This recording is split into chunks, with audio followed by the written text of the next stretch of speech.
Shalom, puji Tuhan. Pagi hari ini, saudara, saya bersyukur kepada Tuhan kalau saya masih diberi kesempatan untuk bisa menyapa dan bertemu saudara, bahkan bisa melayani saudara kembali pada pagi hari ini. Saudara, Tuhan telah menolong saya secara pribadi dan istri saya, ya, terlepas dari kuasa COVID-19, ya. Sehingga pagi hari ini, oleh kemurahan dan anugerah Tuhan, saya dapat bersama dengan saudara. Saya berharap baik yang ada di bawah, di atas, maupun yang di rumah saudara masing-masing, sekali lagi, waspadalah, waspadalah. COVID belum selesai, saudara. Jadi, saya minta saudara berjaga-jaga, lakukan protokol kesehatan dengan baik, sehingga saudara, ya, dengan upaya usaha dan doa kita boleh dilepaskan dari kuasa COVID-19 yang semakin hari semakin banyak lagi hari-hari ini. Di kota Cirebon sudah membara, saudara, ya, membara. Jadi saudara harus berhati-hati, ya, bukan berarti saudara di rumah saja, diam saja, nggak lakukan apa-apa, nggak ibadah, nggak melayani, nggak kerja, makan, tidur saja. Itu namanya sudah kena COVID, saudara, kalau itu, ya. Jadi harus bekerja, tapi juga harus hati-hati. Puji Tuhan, saudara. Pagi hari ini saya akan menyampaikan firman Tuhan, saudara, untuk melanjutkan tema kita pada bulan Mei ini, saudara, yaitu diurapi. Diurapi untuk melayani. Apa, saudara? Diurapi untuk melayani. Ya, jadi sekali lagi, diurapi untuk melayani, bukan untuk dilayani. Nah, perkembangan sekarang ini beda, saudara. Kalau orang sudah diurapi Tuhan luar biasa, maka seringkali berubah tujuannya, yaitu supaya apa, saudara? Dilayani. Kalau datang sebuah kota, kalau hotelnya nggak bintang 7, saudara, yang bikin puyeng itu, saudara, maka dia nggak datang. Kalau saudara keretanya nggak VIP, maka dia nggak mau datang. Dan dilihat berapa itu ciennya, saudara. Kalau tebel ya boleh dah, ya. Yang datang kira-kira berapa. Jadi saudara, sekarang ini orang yang diurapi kadang-kadang sasarannya sudah berbeda. Tapi sekali lagi, Tuhan mengurapi hamba-hambanya. Tuhan mengurapi kita semua orang percaya dengan satu tujuan, yaitu untuk apa, saudara? Untuk melayani. Apakah saudara siap untuk melayani pekerjaan Tuhan? Amin. Oleh karena itu mari kita buka dalam kitab 1 Petrus pasal yang kedua ayat 11 sampai yang ke-17. 1 Petrus pasal 2 ayat 11 sampai yang ke-17. Demikian bunyi firman Tuhan. Peringatan untuk hidup sebagai hamba Allah. Saudara-saudaraku yang kekasih, aku menasihati kamu supaya sebagai pendatang dan perantau kamu menjauhkan diri dari keinginan-keinginan daging yang berjuang melawan jiwa. Milikilah cara hidup yang baik di tengah-tengah bangsa-bangsa bukan Yahudi, supaya apabila mereka memfitnah kamu sebagai orang durjana, mereka dapat melihatnya dari perbuatan-perbuatanmu yang baik dan memuliakan Allah pada hari Ia melawat mereka. Tunduklah karena Allah kepada semua lembaga manusia, baik kepada raja sebagai pemegang kekuasaan yang tertinggi, maupun kepada wali-wali yang diutusnya untuk menghukum orang-orang yang berbuat jahat dan menghormati orang-orang yang berbuat baik. Sebab inilah kehendak Allah, yaitu supaya dengan berbuat baik kamu membungkamkan kepicikan orang-orang yang bodoh. Hiduplah sebagai orang merdeka dan bukan seperti mereka yang menyalahgunakan kemerdekaan itu untuk menyelubungi kejahatan-kejahatan mereka. Tetapi hiduplah sebagai hamba Allah. Hormatilah semua orang. Kasihilah saudara-saudaramu. Takutlah akan Allah. Hormatilah Raja. Puji Tuhan. Diurapi untuk melayani, saudara.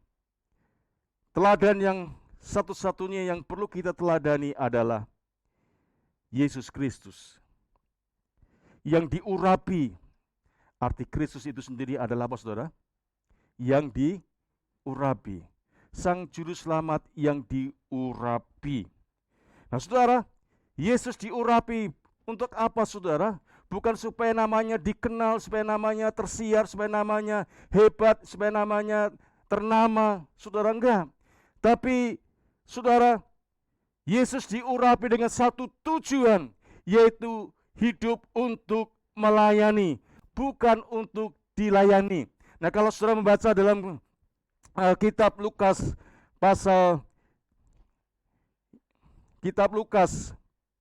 ya, kitab Lukas pasal yang keempat ayat 18, kita bisa menjumpai di sana, saudara, ya, dan juga Kisah Para Rasul 10 kita bisa lihat di sana juga, ya. Lukas 4 ayat 18 dan 19 itu tujuan, ya. Untuk apa kita diurapi? Dikatakan firman Tuhan, Roh Tuhan ada padaku, oleh sebab Ia telah mengurapi aku untuk menyampaikan kabar baik kepada orang-orang miskin, dan Ia telah mengutus aku untuk memberitakan pembebasan kepada orang-orang tawanan dan penglihatan bagi orang-orang buta, untuk membebaskan orang-orang yang tertindas, untuk memberitakan tahun rahmat Tuhan telah datang, dan sebagainya. Ini adalah fungsi, tujuan dari pengurapan kepada semua orang, kepada hamba-hamba Tuhan, kepada Yesus Kristus dengan satu tujuan, yaitu untuk melayani, saudara, bukan untuk dilayani. Nah, saudara, ya, jadi kita harus ingat, kalau kita diurapi, dan saya percaya setiap orang percaya ada pengurapan daripada Tuhan, karena Sang Juru Selamat yang diurapi itu sekarang tinggal diam dalam hidup saudara. Ketika saudara menerima dan percaya kepada Yesus Kristus, maka Dia diam dalam hidup saudara, sehingga pengurapan itu ada dalam hidup saudara. Oleh karena itu, saudara, hidup saudara bukan tanpa tujuan. Saudara diciptakan Tuhan kembali, diselamatkan dengan satu tujuan, diurapi untuk melayani. Jadi tidak ada istilahnya menjadi penonton di gereja ini seharusnya. Kalau kita sadar akan hal itu, maka mau tidak mau, saudara, siap atau tidak siap, kita ini dipanggil untuk melayani, bukan sekedar untuk terus dilayani, saudara. Kita tidak hanya ingin menjadi bayi-bayi rohani, tapi kita harus menjadi orang Kristen yang semakin hari semakin bertumbuh, tahu tugas dan tanggung jawab kita. Kita dipilih, dipanggil untuk melayani, saudara. Ya. Dan pertanyaan yang perlu kita ajukan dan tanyakan saat ini adalah, apa saja yang harus kita lakukan agar pelayanan kita itu menjadi pelayanan yang maksimal dan pelayanan yang berkenan dan menyenangkan hati Tuhan? Itu yang harus kita jawab, saudara. Bagaimana, saudara, ya, seharusnya kita melakukan pelayanan kita ini sehingga pelayanan kita ini maksimal, artinya itu menjadi berkat, membawa orang itu kepada Kristus. Bukan sebaliknya, melalui pelayanan kita orang menjauh dari Kristus, lari dari Kristus, tapi sebaliknya, melalui pelayanan kita ini orang mengenal Kristus, orang percaya Kristus, orang pada akhirnya menjadi murid Kristus dan melayani Kristus dan memuliakan Bapa. Nah, melalui firman Tuhan yang kita baca tadi, saudara, ada 3 hal yang perlu kita pelajari. Ya, apa yang harus kita lakukan agar pelayanan kita ini maksimal dan berkenan kepada Tuhan? Yang pertama, saudara, yaitu kita harus memiliki cara hidup yang benar. Apa, saudara? Kita harus memiliki cara hidup yang benar. Sebagaimana dikatakan ayat 11-12, saudara-saudaraku yang kekasih, aku menasihati kamu supaya sebagai pendatang dan perantau, kamu menjauhkan diri dari keinginan-keinginan daging yang berjuang melawan jiwa. Milikilah cara hidup yang baik di tengah-tengah bangsa-bangsa bukan Yahudi, supaya bila mereka memfitnah kamu sebagai orang durjana, mereka dapat melihat dari perbuatan-perbuatanmu yang baik dan memuliakan Allah pada hari Ia melawat mereka. Melalui firman Tuhan ini, saudara, ditegaskan bagi kita bahwa cara hidup kita harus sesuai dengan kebenaran firman Tuhan. Jadi untuk memiliki cara hidup yang baik, yang benar adalah dengan cara hidup kita harus sesuai dengan kebenaran firman Tuhan. Ya. Jadi bagaimana kita tahu bahwa cara hidup kita benar dan baik? Yaitu dengan cara hidup kita harus selaras sesuai dengan kebenaran firman Tuhan. Dan cara itu yang akan membawa hidup kita ini bisa memenangkan jiwa-jiwa kepada Tuhan. Jadi tingkah laku kita, cara hidup kita harus sesuai dengan ajaran-ajaran firman Tuhan. Sehingga hidup kita ini bisa, saudara, mempresentasikan Kristus di dalam diri kita, melalui hidup kita. Sebagaimana Rasul Paulus katakan dalam kitab Galatia pasal 2 ayat 20 bagian A, saudara. Firman Tuhan katakan, namun aku hidup tetapi bukan aku lagi sendiri yang hidup, melainkan Kristus yang hidup di dalam aku. Dengan kata lain apa? Paulus mengatakan bahwa hidup yang dihidupi sekarang ini bukan seperti yang dulu, tapi yang baru, yang sekarang, yaitu hidup Kristus nyata dalam hidupnya. Sehingga kita bisa tahu, saudara, Paulus dipakai Tuhan luar biasa. Sebagian besar kitab Perjanjian Baru ditulis Rasul Paulus karena apa? Dia hidup di dalam Kristus dan Kristus hidup dalam dia. Yang dia hidup ini bukan dia dirinya sendiri lagi, tetapi Kristus yang hidup, sehingga saudara, hidupnya itu bisa menarik begitu banyak orang. Dan banyak jiwa dimenangkan bagi Tuhan. Karena apa, saudara? Hidupnya ini bukan dirinya lagi, tapi Kristus yang hidup dalam hidupnya. Artinya apa? Perilaku dia, cara hidup dia, tingkah laku dia itu didasarkan kepada Kristus. Sehingga yang bergerak, yang mendorong dia untuk menjalani kehidupan sehari lepas hari, itu bukan keinginan dagingnya lagi, tapi keinginan roh yang daripada Tuhan. Pengurapan yang Allah berikan kepadanya itu yang mendorong dia untuk hidup di dalam aturan-aturan firman Allah. Nah, bagaimana kita bisa mengerti aturan-aturan firman Allah kalau saudara saya sebagai anak-anak Tuhan tidak pernah mencintai firman Allah, tidak pernah membaca firman Allah, tidak pernah mendengar firman Allah, tidak suka membaca firman Allah? Mustahil, saudara. Jadi saudara, ya ikut Abah. Di sini siapa yang belum ikut Abah? Angkat tangan. Ada?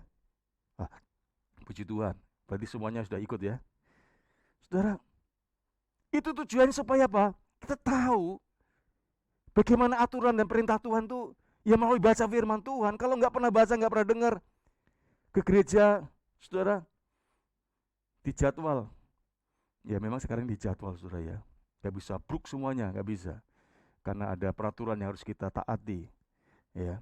Tapi maksudnya itu, ya setahun cukuplah 12 kali, sesuai dengan 12 murid Yesus, dicocok-cocokkan, saudara, dengan Alkitab, saudara. Ya jadi sebulan sekali datang, yaitu pas apa, saudara? Perjamuan untuk apa, saudara? Penyucian dosa. Banyak orang pikir begitu, perjamuan kudus untuk penyucian dosa, saudara. Enggak, saudara. Ya. Punya dosa bukan melalui anggur dan roti, saudara, melalui pertobatan kepada Tuhan, saudara.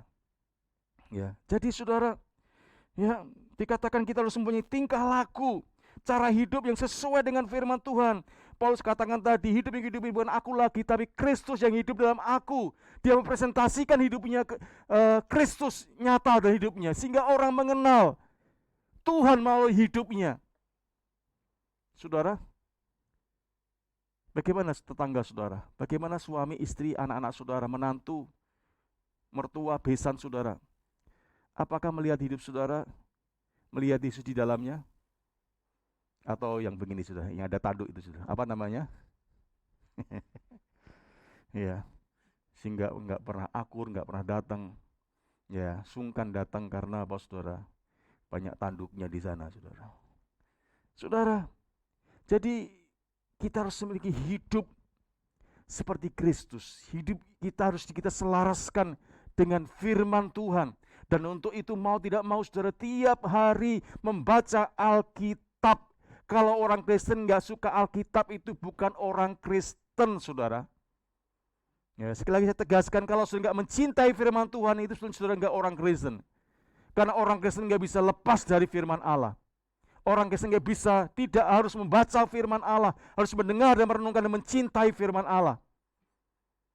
Kalau hanya sekedar ke gereja Kristen-Kristenan, saudara.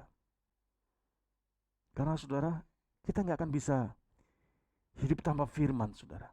Orang Kristen nggak bisa hidup tanpa firman, saudara. Oleh karena itu saya dorong saudara, berikan waktu untuk firman dalam hidup saudara. Sesibuk apapun atau semalas apapun saudara, berikan waktu untuk baca Alkitab. Dimanapun saudara kan pegang HP. Amin. Bahkan ketinggalan istri atau suami, sudah nggak gelisah. Ya, tapi kalau ketinggalan HP apa saudara? Wah, harus muter lagi saudara. Kalau ketinggalan istri, udahlah nanti biar naik apa? Grab, naik angkot. Ya, tapi kalau ketinggalan HP, mau nggak mau, ayo puter puter mie, puter. Nah, wah puter lagi saudara. Ya karena hidup sekarang ini nggak bisa lepas dari HP, saudara. Kemana saja tuh maunya apa? Ngintil saja saudara, nggak lepas saudara dari tangan ini saudara. Mau tidur, mau makan, mau apa saja saudara, kecuali mau mandi saja saudara. Mandi pun juga dipasang saudara. Ya, saudara. Ya, tapi kalau untuk firman Tuhan saudara ditinggalkan, itu sayang saudara. Sayang saudara menjadi orang Kristen kalau meninggalkan firman saudara. Saya dorong saudara, mulai hari ini ambil keputusan, ya saya mau baca Alkitab. Sesibuk, semalas apapun, saya mau baca Alkitab. Bukan sekedar baca saja, tapi direnungkan Tuhan, apa sih Tuhan yang mau untuk aku lakukan dalam hidup ini, supaya hidupku benar, supaya hidupku memuliakan Tuhan, supaya hidupku mencerminkan Tuhan. Ya, saudara, jadi kita harus mempunyai gaya hidup sebagaimana yang Tuhan mau, bukan apa yang kita mau, apa yang Tuhan mau. Saudara, kalau enggak, saudara, hidup kita ini akan menjadi satu batu sandungan. Justru banyak orang akan menghindar untuk tidak percaya kepada Tuhan. Saudara sudah pernah kenal namanya Mahatma Gandhi? Tahu saudara? Kalau kenal sih mungkin saya juga kenal saudara. Cuma tahu saja saudara. Tahu saudara ya, Mahatma Gandhi. Saudara, Mahatma Gandhi ini sebetulnya dia kan tokoh di mana saudara? Di India. Wah, luar biasa saudara. Pada waktu dia masih muda saudara. Dan dia suka membaca Alkitab. Dan apa saja seringkali dia mengutip dari khotbah Tuhan Yesus di bukit, saudara. Dia tertarik sekali dengan pengajaran Kristus. Dan dia ingin menjadi murid Kristus. Pada suatu hari dia datang ke gereja, saudara. Ya, ini di Afrika. Dan pada waktu di Afrika itu kan ada ya namanya apartheid ya. Yaitu kulit putih sama kulit hitam itu, saudara. Ya, dia datang saudara karena punya kerinduan untuk beribadah kepada Tuhan karena dia mengagumi Yesus. Dia pengen menjadi murid Kristus. Kemudian suatu hari dia mau datang ke gereja beribadah. Sampai baru di pintu saudara, sang aser ini, sang tua-tua sidang ini, dia nyetop. Itu namanya siapa saudara? Pak Gandhi ini. Orang kafir, mau kemana kamu? Saudara, saya mau datang beribadah kepada Tuhan di tempat ini. Enggak ada tempat bagimu. Ya, pergilah sana, atau saya undang orang untuk melemparkan kamu keluar. Saudara, mulai saat itu saudara, dia tidak menjadi muridnya Tuhan. Ya, dan ada seorang misionaris saudara, yang bernama Stanley Jones itu dia tanya, ya kamu kan sering mengutip ya khotbah Yesus, kamu sering mengutip Yesus, firman Tuhan, kenapa kamu mengeraskan hati untuk tidak percaya kepada Yesus dan menjadi murid Yesus? Dia katakan, bukan aku tidak mencintai Yesus, aku tidak menolak Yesus, tapi aku tidak suka kepada orang-orang Kristen. Dia katakan begini saudara, kalau orang Kristen hidupnya seperti yang ada di Alkitab, orang India hari ini sudah diselamatkan. Saudara, kalau orang Kristen hidupnya seperti yang ada dalam Alkitab, hari ini dikatakan orang India sudah percaya kepada Kristus, sudah menjadi anak-anak Tuhan.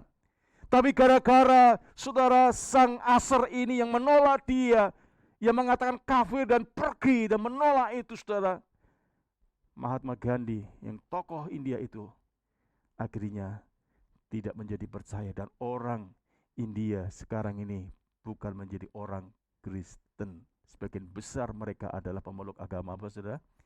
Hindu. Saudara, jadi kesaksian hidup kita itu saudara berbicara lebih kuat dibanding kata-kata kita saudara. Perhatikan, kelakuan hidup kita, perbuatan hidup kita itu bicara lebih kuat daripada apa saudara?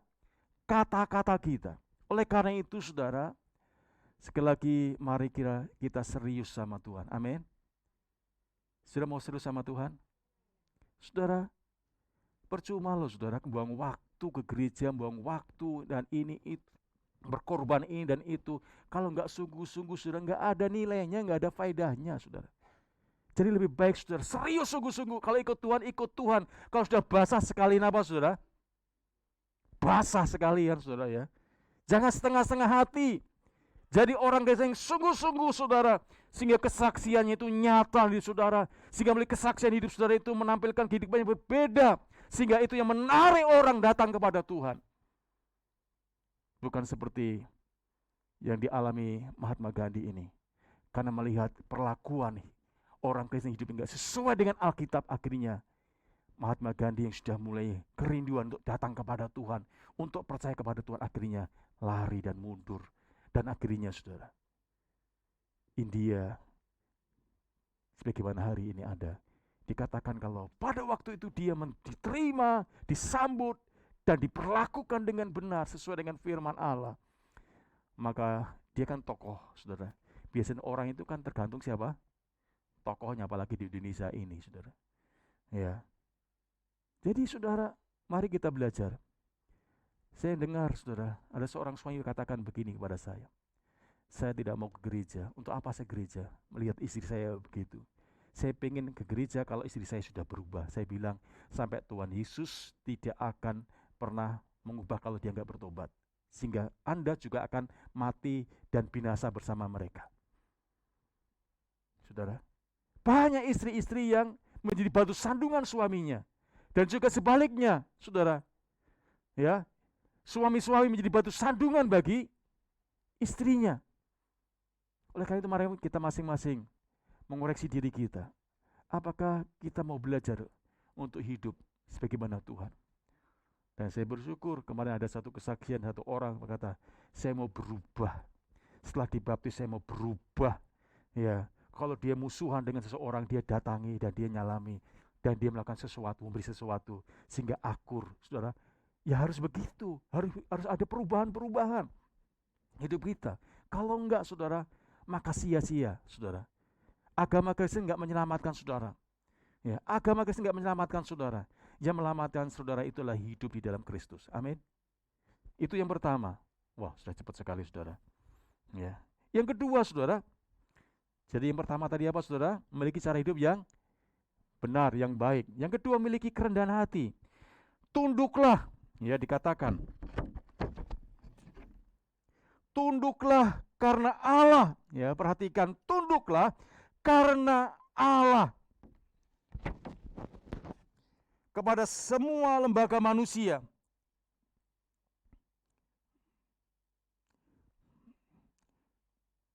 Ayat yang 12, 13, 14 ya. Sorry, ini ada error. Ya. Kepada semua lembaga manusia, baik kepada raja dan sebagainya. Saudara, jadi Tuhan menginginkan agar kita semua memiliki sikap rendah hati, bisa tunduk terhadap otoritas di atas kita, sehingga pelayanan kita bisa menjadi berkat bagi banyak orang. Saudara, dalam melayani kita juga harus memiliki kerendahan hati, walaupun latar belakang kita adalah seorang pengusaha, berhasil, pejabat, atau bahkan saudara menjadi orang yang terkenal di kota ini, saudara. Kalau kita memiliki kerendahan hati dan mau melayani, itu yang akan membawa dampak bagi banyak orang, saudara. Oleh karena itu, saudara, kita membutuhkan sikap kerendahan hati ini. Karena dengan kerendahan hati inilah Tuhan yang akan membawa banyak dampak. Seperti Tuhan Yesus sendiri, saudara. Dalam kitab Filipi pasal 2 ayat 5 sampai yang berikutnya itu kita nanti saudara bisa baca di sana. Yesus menjadi teladan. Dia itu Allah. Tapi enggak setara dengan itu. Dia mau rela datang ke dunia ini dan bahkan dia mau mati di atas kayu salib, saudara. Dia mau menjadi seorang hamba dan sama seperti manusia ini, saudara. Ini teladan, sehingga melalui apa yang dia lakukan itu, saudara, akhirnya Allah meninggikan, sehingga akhirnya menyelamatkan banyak orang. Kalau Yesus Kristus enggak rendah hati, enggak turun ke dunia ini dan mau mati di atas kayu salib, saudara, maka kita enggak ada hari ini, saudara, di tempat ini. Karena dia rendah hati, saudara, maka pelayanan itu menjadi dampak yang luar biasa, menyelamatkan banyak jiwa kepada Tuhan. Tapi kalau orang yang sombong, saudara, justru, saudara, itu akan mengusir orang tidak menjadi orang percaya, saudara. Seperti tadi tua-tua yang ada di Afrika tadi, saudara. Sehingga Mahatma Gandhi akhirnya pergi dan tidak mau lagi menjadi orang Kristen. Karena ada orang yang sombong, saudara. Oleh karena itu, saudara, mari kita akan menyambut siapapun dengan rendah hati. Pelayanan kita didasarkan dengan kerendahan hati. Bukan mentang-mentang karena, aku ini suaranya paling bagus, saya yang paling bagus main musik, saya bisa, pokoknya yang paling-paling lah, saudara. Ya, akhirnya saudara memperlakukan yang lainnya dengan rendah. Enggak, saudara. Justru, saudara, kalau kita memiliki sesuatu yang lebih, kita harus memiliki kerendahan hati yang semakin lebih lagi. Ada istilah seringkali ilmu padi, semakin berisi semakin tunduk, saudara. Ya, sehingga kehidupan kita tidak menjadi batu sandungan. Ya, tapi menjadi satu aliran-aliran air kehidupan bagi orang-orang yang ada di sekitar kita. Itu yang kedua. Yang terakhir, yang ketiga, karena waktunya tinggal 4 menit. Memiliki kemerdekaan atas dosa. Ya, dikatakan hiduplah sebagai orang merdeka dan bukan seperti mereka yang menyalahgunakan kemerdekaan itu untuk menyelubungi kejahatan-kejahatan mereka, tetapi hiduplah sebagai hamba Allah. Hormatilah semua orang, kasihilah saudara-saudaramu, takutlah akan Allah, hormatilah raja. Jadi yang dimaksud di sini kemerdekaan atas dosa artinya hidup kita sudah terbebas dari ikatan dosa dan kita sudah meninggalkan dan menanggalkan kehidupan lama kita, sehingga saudara kita saudara menjadi kehidupan yang berkenan kepada Tuhan. Ya, jadi kemerdekaan atas dosa yaitu kita sudah bebas dari ikatan dosa dan kita sudah meninggalkan kehidupan lama kita yang tidak berkenan kepada Tuhan itu, saudara. Nah, kemerdekaan atas dosa itu membuat kita mampu untuk berbuat baik dan melayani Tuhan tanpa ada apa, saudara? Intimidasi, ya, tuduhan dan kemunafikan. Seringkali kalau kita belum ada pemberesan dari kemerdekaan dari dosa ini kan, saudara. Ya, seringkali kalau saya mengajak orang untuk melayani Tuhan, ada tuduhan hidupnya, saya ini belum benar, saya masih berdosa, masih banyak dosanya, saudara. Sehingga itu yang menghambat dia untuk buat keputusan mau melayani. Sering banyak orang berkata demikian. Ayo dong kita aktif, kita pelayanan, kan Tuhan sudah selamatkan, Tuhan kasih karunia. Seringkali, saudara, orang berkata begitu. Enggak maulah, masih banyak dosa, masih banyak kesalahan. Ya, atau orang diajak ke gereja, alasannya itu. Justru Tuhan itu datang untuk orang semacam kita ini, saudara. Jangan nunggu sempurna, enggak ada orang sempurna di dunia ini. Jadi yang tunggu nanti saudara sempurna baru mau melibatkan dalam pekerjaan Tuhan. Terlambat, saudara, nanti. Ya. Jadi saudara, ketika kita percaya kepada Kristus, ya, kita sudah bertobat, minta ampun sama Tuhan, maka kita dimerdekakan itu. Dan kemerdekaan itulah yang memampukan kita untuk dapat melakukan perbuatan-perbuatan yang baik, yang benar. Tidak lagi ada batasan, tidak lagi yang bisa mengintimidasi kita, saudara. Kita bisa melakukan pelayanan kita dengan baik. Siapapun saja nggak bisa menjadi batasan, saudara. Ya, siapapun orangnya. Entah dia pejabat atau tidak, dia pendidikan tinggi atau tidak. Saudara, kemerdekaan yang kita miliki ini kita gunakan untuk melayani mereka semuanya. Ya, sehingga dengan demikian, saudara, pengurapan yang ada dalam hidup kita, yang Tuhan anugerahkan kepada kita di dalam Yesus Kristus itu, tidak menjadi sia-sia, yaitu untuk melayaninya. Oleh karena itu saya dorong pada pagi hari ini, sekali lagi saudara, mari kita menjadi jemaat Tuhan yang bersemangat, bergairah untuk melayani Tuhan. Amin saudara. Dan saya berdoa kiranya firman Tuhan ini sekali lagi akan membuka pikiran kita semua, supaya kita bukan menjadi penonton-penonton yang baik, penonton-penonton yang setia di gereja ini, tapi mulai bergerak maju bersama dengan satu dengan lain. Yuk kita sama-sama melayani Tuhan. Ambil bagian apa saja, saudara. Banyak hal yang dibutuhkan di gereja ini, pendoa, saudara, dan sebagainya. Ya, banyak yang sudah bisa lakukan untuk kemuliaan nama Tuhan. Tuhan memberkati. Mari kita akan datang kepada Tuhan. Kita akan satukan dalam doa. Saya undang tim musik maju ke depan.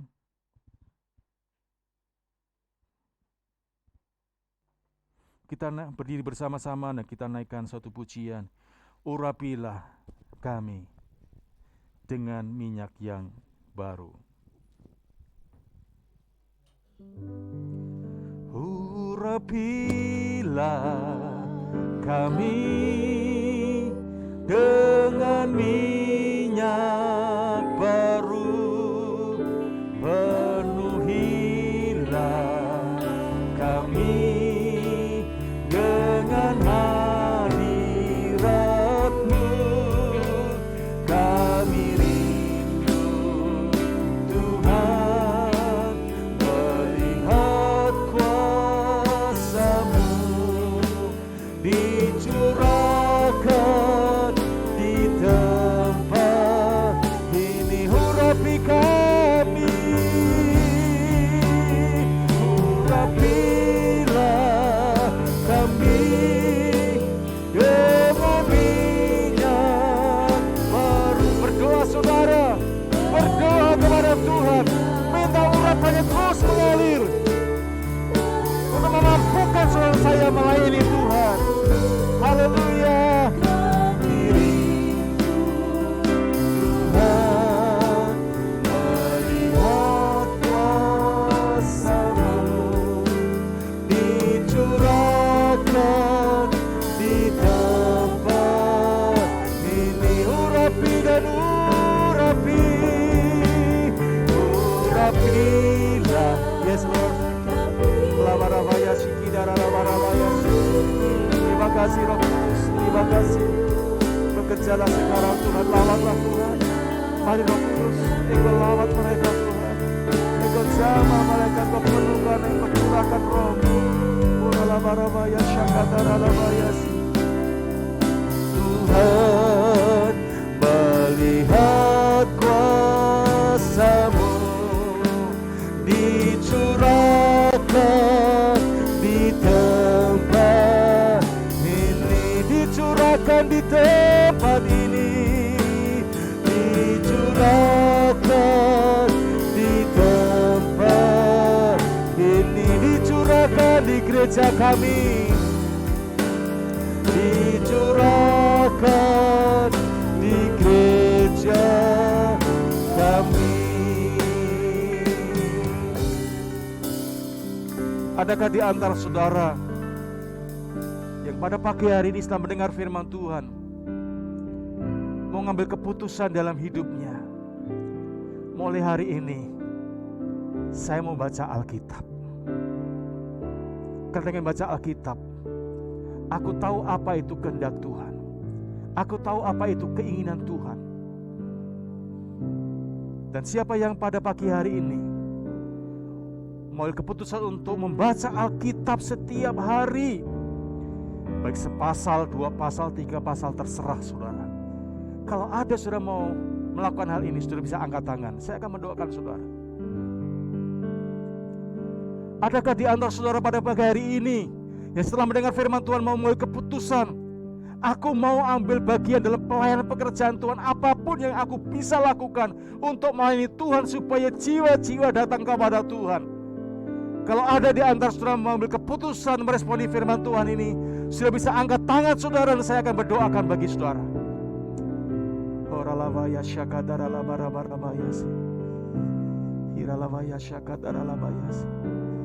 Tuhan Yesus, pagi hari ini hamba-Mu sudah berhenti berdoa, berhenti berbicara melalui firman-Mu Tuhan.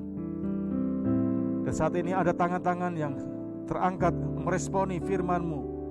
Dia mau membaca Alkitab setiap hari. Mereka mau Tuhan melayani pekerjaan-Mu di tempat ini, apapun yang mereka bisa lakukan Tuhan, supaya pelayanannya banyak jiwa-jiwa dimenangkan bagi Tuhan. Oleh karena itu kami berdoa di dalam nama Tuhan Yesus, bila pengurapan Tuhan turun atas mereka, pengurapan Tuhan ada pada mereka Tuhan, dan memampukan mereka untuk melakukan pekerjaan pelayanan Tuhan yang Engkau anugerahkan kepada mereka, yang Engkau berikan dalam hidupnya Tuhan, yang Engkau berikan beban dalam hidup mereka Tuhan, Engkau percayakan kepada mereka Tuhan, di dalam nama Yesus Kristus Tuhan, Engkau mampukan mereka untuk melakukannya.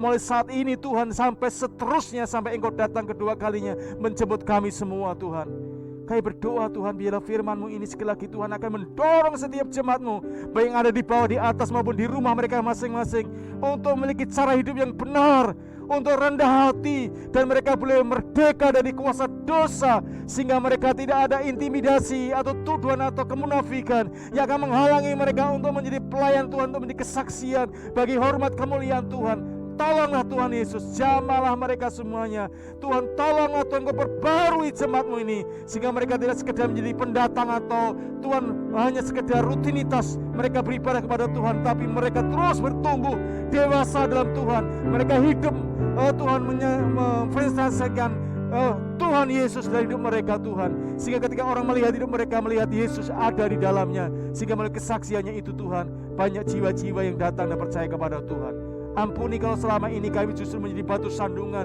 membuat orang tidak datang kepada Tuhan, bahkan orang menjauh kepada Tuhan, orang mencibir Tuhan. Tolong ampuni kami Tuhan, perbaruilah kami, sehingga kami rindu Tuhan. Dunia saat ini sedang membutuhkan pertolongan Tuhan. Tuhan, pakailah jemaat-Mu ini untuk menjadi salah satu Tuhan solusi, untuk menjadi jawaban bagi mereka, untuk membawa mereka kepada Tuhan. Dalam nama Tuhan Yesus, kami menyerahkan semua ini ke dalam tangan-Mu Tuhan. Demikian juga pada pagi hari ini kami berdoa dan menyerahkan Tuhan untuk Tuhan jemaat-Mu yang berulang tahun sepanjang minggu ini. Tuhan, di tengah situasi yang sangat sulit ini, betul-betul Tuhan, kami tidak mampu menjalani kehidupan ini kekuatan kami sendiri. Oleh karena itu kami berdoa di dalam nama Tuhan Yesus Kristus, Engkau menganugerahkan kekuatan yang selalu baru setiap hari ke setiap anak-anak-Mu yang berulang tahun, supaya mereka dapat menjalani kehidupan yang penuh tantangan, penuh kesulitan ini dengan penuh sukacita, dengan syukur kepada Tuhan, karena itu kehendak-Mu. Dan kami percaya ada mujizat Tuhan, ada pertolongan Tuhan menyertai kehidupan mereka Tuhan. Apapun yang direncanakan, dicita-citakan, Tuhan, biarlah Engkau sendiri yang memiliki otoritas baik di bumi dan di surga, menyertai mereka, membuka jalan bagi mereka, sehingga mereka tetap dapat menjadi kesaksian untuk memuliakan nama Tuhan di tengah situasi yang sulit ini Tuhan. Jaga mereka, Engkau pelihara, Engkau berkati mereka Tuhan. Demikian juga berdoa dan menyerahkan Tuhan untuk setiap jemaat-Mu yang sedang menghadapi situasi yang sulit saat ini, dimanapun mereka berada, baik yang di lantai bawah, di atas, maupun yang di rumah mereka masing-masing. Tuhan, Engkau tidak kurang panjang untuk melawat mereka. Tuhan, Engkau melawat mereka, Engkau buat jalan keluar bagi mereka, Engkau buat pertolongan bagi mereka Tuhan. Kalau ada dosa-dosa yang menghalang-halangi pertolongan Tuhan, biarlah Engkau tunjukkan dosa mereka dan mereka bertobat, dan ada pertolongan Tuhan hadir tentang kehidupan mereka Tuhan. Dan kami menyerahkan Tuhan doa hamba-hamba-Mu yang sudah Engkau pakai pada pagi hari ini untuk menjadi salam berkat bagi jemaat-Mu, sehingga ibadah kami boleh berlangsung dengan baik. Itu semua karena anugerah Tuhan, karena pertolongan Tuhan menyertai kami semua. Engkau berkati kehidupan hamba-Mu, pakai lebih lanjut lagi untuk hormat dan kemuliaan bagi nama Tuhan. Terima kasih banyak Bapa. Kami juga berdoa untuk bangsa kami saat ini Tuhan, di mana Engkau tahu situasi hari-hari ini Tuhan, setelah Tuhan Lebaran ini Tuhan, begitu banyak Tuhan jumlah saudara kami yang terpapar COVID-19 ini Tuhan. Ada peningkatan yang cukup tinggi di tengah-tengah bangsa kami Tuhan. Tolonglah Tuhan Yesus, tolonglah. Sekali lagi kami minta anugerah-Mu, kami minta kemurahan, kami minta pengampunan-Mu Tuhan untuk bangsa kami ini.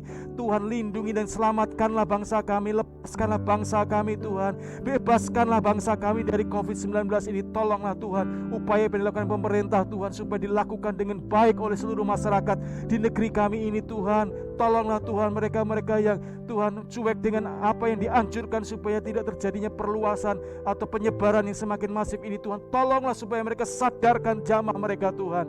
Dan tolonglah Tuhan pemerintah kami dalam membangun pemulihan perekonomian di negeri kami juga akibat virus corona ini. Tuhan, tolong Tuhan, kebijakan-kebijakan diambil Tuhan, berkati Tuhan, sehingga dapat mengatasi situasi ini dengan baik Tuhan. Demikian juga untuk kota kami Cirebon yang hari-hari ini Tuhan dalam zona merah. Tuhan, kami minta Tuhan sekali lagi pertolongan daripadamu Tuhan, supaya Engkau sendiri akan memberkati kota kami, supaya Tuhan penyebaran virus corona tidak semakin meluas. Tapi Tuhan, tolonglah Engkau jauhkan dan Engkau hindarkan Tuhan, dan Engkau lepaskan Tuhan, sehingga kota kami dapat kembali Tuhan melakukan segala sesuatunya dengan baik Tuhan. Tolong Tuhan jemaat-Mu yang ada di GBI Raja Wali, bahkan semua umat-Mu dimanapun berada, kami minta perlindungan daripadamu Tuhan. Berikan hikmat daripada Tuhan, supaya mereka dapat menjalani kehidupan mereka dengan baik dalam situasi yang kurang baik ini Tuhan. Terima kasih banyak Bapa untuk semua kemurahan dan anugerah-Mu, dan kami menyerahkan untuk hari-hari mendatang ke dalam tangan Tuhan. Dan juga kami berdoa dan menyerahkan untuk seluruh aktivitas kami sepanjang hari ini ke dalam tangan pimpinan, perlindungan, penyertaan Tuhan. Biarlah Engkau sendiri yang memberkatinya, sehingga apapun yang kami kerjakan hari ini sungguh-sungguh berhasil dan memuliakan nama Tuhan. Oleh karena itu saudara, pada pagi hari ini mari kita pulang meninggalkan tempat ini dengan berkat damai sejahtera dari Allah Bapa, kasih karunia Tuhan Yesus Kristus menyertai saudara, serta persekutuan kuasa Allah Roh Kudus terus mengurapi, memenuhi kita mulai saat ini sampai Maranatha Yesus dan kedua kalinya, dalam berkat Yesus Kristus Tuhan. Mari yang percaya sama-sama katakan amin. Kami memuji kebesaran-Mu, kami memuji kebesaran-Mu.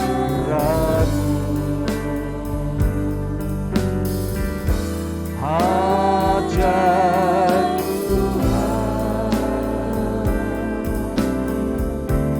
hajat Tuhan, kami memuji kebesaran-Mu. Hajat Tuhan, hajat Tuhan,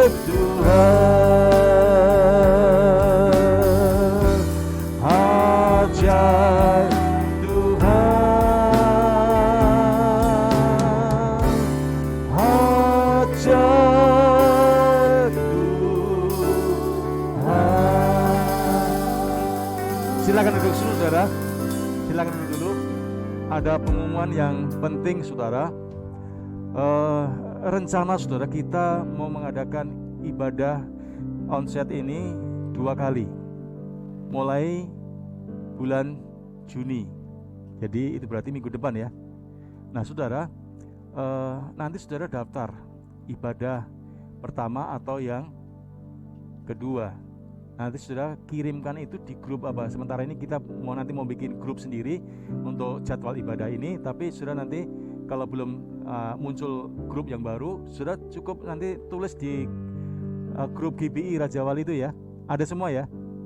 Itu misalnya ya Pak Totong ya, Pak Totong KU 1 atau KU 2. Berapa orang yang datang? Misalnya 2 sama dengan 2. Gitu aja ya. Jadi kalau sama dengan 2 berarti yang datang itu berapa? 2 orang. Kalau 4 ditulis 4. Jadi KU 1 sama dengan 4, berarti yang datang 4. KU 2 berarti yang datang 2. Jadi itu saja supaya kita bisa nanti susun sudah. Kalau misalnya sudah melebihi kuota ya nanti mungkin ya siapa yang dipindahkan ke yang kedua, atau sebaliknya kedua terlalu banyak ya, karena jam 8 sama jam 10 saudara. Jadi kita ibadah 1 jam. 1 jam itu persiapan untuk nyemprot dan sebagainya ya, jadi supaya kita memenuhi protokol kesehatan ya. Jadi itu saja, dan nanti sudah bisa kasih tahu teman-teman yang lain ya, yang nggak bisa datang ya, kalau mau datang bisa tulis begitu ya di grup GBI. Untuk sementara nanti kita akan bikin grup sendiri khusus untuk ibadah ini, supaya kita tahu jumlah yang datang itu berapa ya, supaya bisa diatur dengan baik. Tuhan memberkati, sampai jumpa minggu depan ya.